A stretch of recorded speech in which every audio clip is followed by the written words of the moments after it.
everyone, it's Maddie. Welcome back to my channel. And today's non-diabetes video has some little bit of diabetes things tied into it, but not a whole heck of a lot. I'm going to be sharing how my dental hygiene orientation went and kind of how I'm going to go about a couple other things, plus an exciting news and announcement for you guys. So first of all, I had my dental hygiene orientation on April 29th. So just a few days ago here, and it went really well. I got to meet all the students I will be working with. In my particular college, in my particular area, it is a very competitive program. As a matter of fact, one of the students that I will be working with and taking classes with said that she is originally from Chicago and moved up here because the wait list for dental hygiene programs are 6 years. Now keep in mind, I only was on the wait list for a year, but I pushed myself through and did a few extra things that I think really pushed me forward to get me in this program faster. But currently, the hygiene program at my college, I won't unveil what college I am going to until I graduate, just for my safety and the safety of my classmates. Excuse me. But the college that I'm going to now has a wait list of 3 to 4 years for the program because it is so overbooked. So I'm very lucky when I got in. And like I said, I got to meet 2 of my 3 instructors. And I got to learn more about like all the requirements needed beforehand, what supplies I needed to purchase, and we got enrolled in our classes. Now, the classes I'm going to be taking, I have to take a 1-credit course in the summer. It is called Dental Health Safety. It is basically learning how to sanitize and sterilize and get comfortable in a dental clinic setting. It has everything to do with learning OSHA standards, HIPAA standards, all the different things that we need to kind of get comfortable in the dental clinic. It is a 1-credit course. It's once a week for about 2.5 hours. It is not very long. It is not very treacherous. So that'll be fun to do for 7 weeks in summer.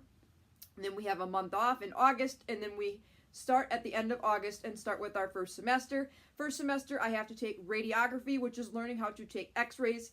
My first process, which is clinic level 1, which is getting, obviously learning basic clinical skills. Oral anatomy and histology and embryology, which is learning all the specific components in the anatomy of the mouth. And the final course I have to take is dental hygiene ethics and professionalism, which is basically learning, again, how to maintain a professional appearance in the dental hygiene setting and in the dental hygiene clinic. So that's what I have to take. And that's 11 credits, so it's not going to be too bad. I've got my schedules worked out, and I'm still going to be able to do lots of YouTube time for you guys, and hopefully I will be sharing my dental hygiene journey with dealing with diabetes. Now, I did not unveil to any of my students or my teachers yet that I have diabetes. None of my alarms went off. It was just kind of like, it wasn't an appropriate time. However, I am composing a letter together to email to all 3 of my instructors, letting them know of my condition, and that I will be working with the accommodation specialist team at my college. Mainly, the only things I'm concerned about is not them letting me be flexible, but if during an exam where it's timed, or I have an examination in clinic that is timed or is very specified in the amount of time I need to get these certain skills or tasks done, that if I have to treat a dangerous high or a dangerous low blood sugar, that I can get that time back to finish that exam or that clinical trial or that clinical skill or evaluation. So that is the only thing I'm concerned about.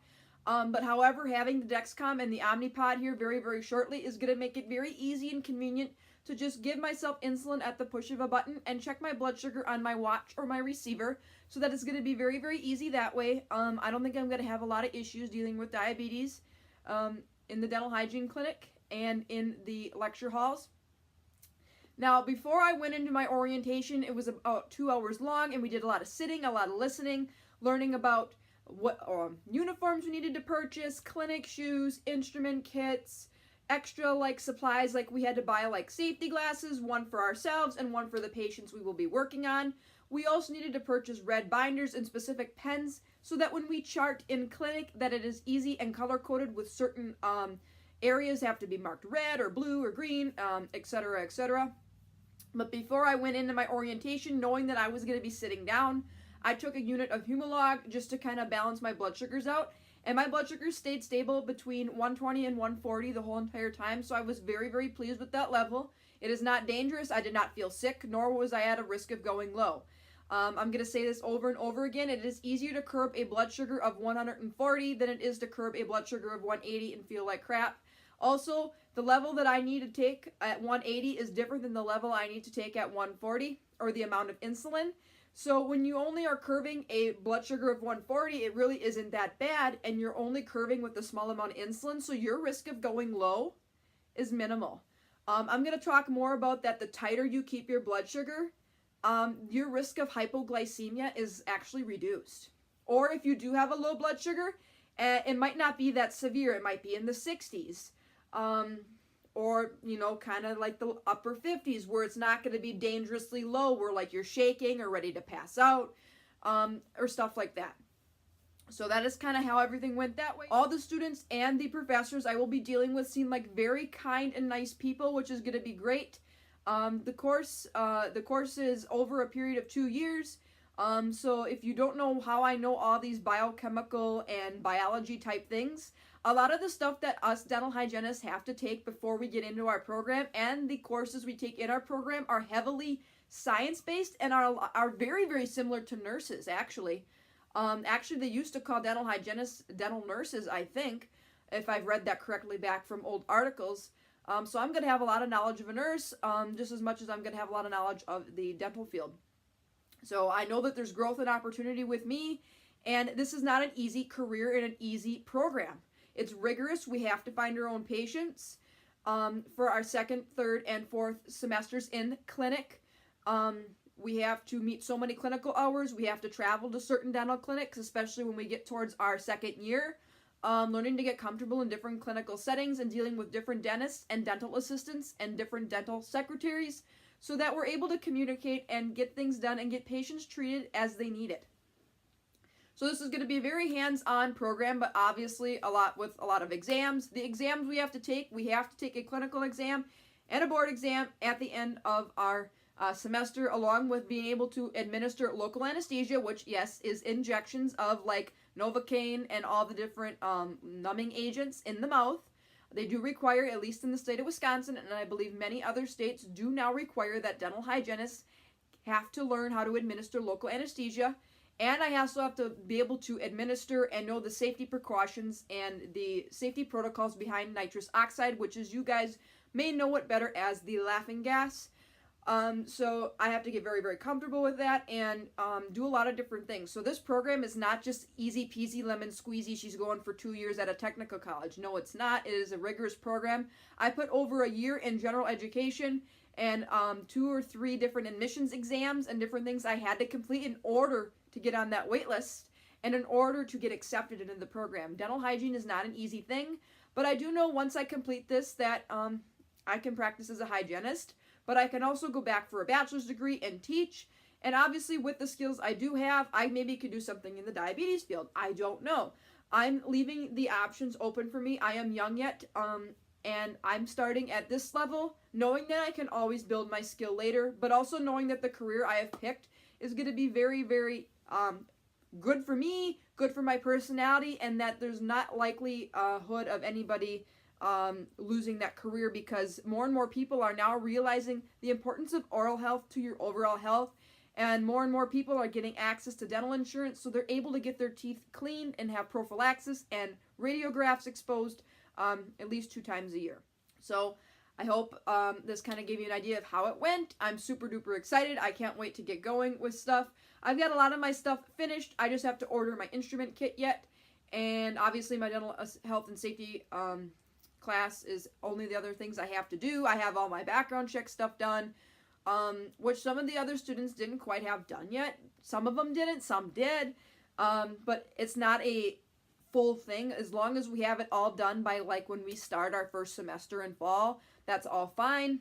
So I guess I'm kind of ahead of the game, but at least it's less stress on me now. It's just kind of more of a waiting game and just taking dental health and safety, and we'll get the 8 ball rolling. And I know that the next 2 years are going to fly by, but do know that I'm still going to continue to make YouTube videos. Whether or not the schedule will change, I will let you guys know definitely towards the end of August. I will still be able to do 3 videos a week. It may go down to 2 videos a week starting in fall, depending, again, how I'm going to be able to incorporate filming videos with my schedule. So now I'm going to get into the other exciting news related to diabetes updates. If you follow me on Instagram, I did create a Facebook page specifically for any of my followers here on YouTube, Instagram, etc., etc. It is called T1D with Maddie, and the username is at Maddie J Nielsen. So feel free to go check that out, like that page. I will always be posting video links, and I also will be posting different things that I put on my Instagram stories and on Beyond Type 1. So if you happen to not follow me on certain social medias, or you happen to miss a post, you might be able to see that post on Facebook. I also did this as an opportunity for people, if they feel like they need to reach out to me and ask me questions or have any concerns that I may be able to address, that you can do this on my Facebook page. You can actually message me. So feel free to go do that. And I always, from now on, in my description boxes of all my videos and on my About section on my YouTube channel, will leave the link to my Facebook page. Again, it is T1D with Maddie, and the username is at Maddie J Nielsen. So again, feel free to go check that out if you like Facebook and like to like pages. You want to be part of that group, absolutely do it. Somebody did suggest to me and asked why I wasn't on Facebook. I am on Facebook, however, I wanted to keep my actual Facebook private for my friends and my family. And I made a page specifically that people can message me and interact with me. So, I hope that will help you guys out, and I hope you enjoy it. And I hope you enjoyed this kind of combination video. So, if you have any questions for me, as always, or have video suggestions, or would like to ask me anything, feel free to reach out to me. I am here to support you guys, just as you guys have supported me, and it means the world to me to have this community, and it means the world to be a part of this community. So I hope you enjoyed this video. If you did, give it a thumbs up. Feel free to hit that subscribe button down below. I post videos every week about diabetes, plus more about my life. Stay tuned for more videos about my dental hygiene school experience and how I'm going to get around accommodations with type 1 diabetes. They cannot discriminate me for my condition, nor will I ever let them discriminate me, but I don't foresee a problem in my college. My college is very, very accepting about accepting people of different races, religions, ethnicities, and medical conditions. So I feel very comfortable with the college I have chosen and with the people I will be working with. So until tomorrow for another diabetes-related video, take care, God bless, be kind, spread positivity, and be thankful. Bye, everyone.